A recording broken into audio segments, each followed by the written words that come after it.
రామ్ చరణ్ హీరోగా తెరకెక్కిన game changer movie pre release event ఇటీవల రాజమండ్రిలో జరిగిన విషయం తెలిసిందే.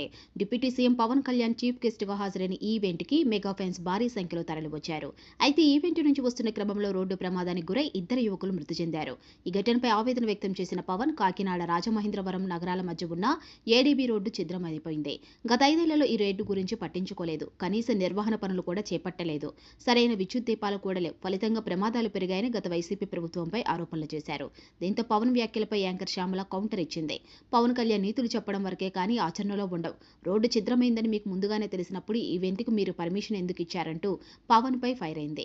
ఈ మేరకు ఎక్స్ వేదికగా పోస్ట్ పెట్టింది. అందులో డిప్యూటీ సీఎం పవన్ కళ్యాణ్ గారు నీతులు చెప్పడం వరకే ఆచరణలో ఉండవు.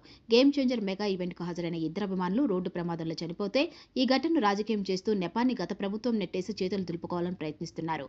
కాకినాడ, రాజమహేంద్రం మధ్య ఉన్న ఏడీబీ రోడ్డు ఛిద్రమైందని మీకు ముందుగానే తెలిసినప్పుడు ఈవెంట్కి మీరు పర్మిషన్ ఎలా ఇచ్చారు అని ప్రశ్నించింది.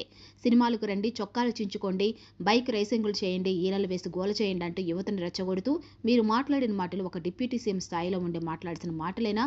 మీ కారణంగా ఇద్దరు వ్యక్తుల ప్రాణాలు కోల్పోయారు. కనీసం వెళ్లి పరామర్శించారా అంటే మీ స్వార్థానికి అమాయకుల ప్రాణాలు బలి చేస్తున్నారంటూ పోస్టులో పేర్కొంది.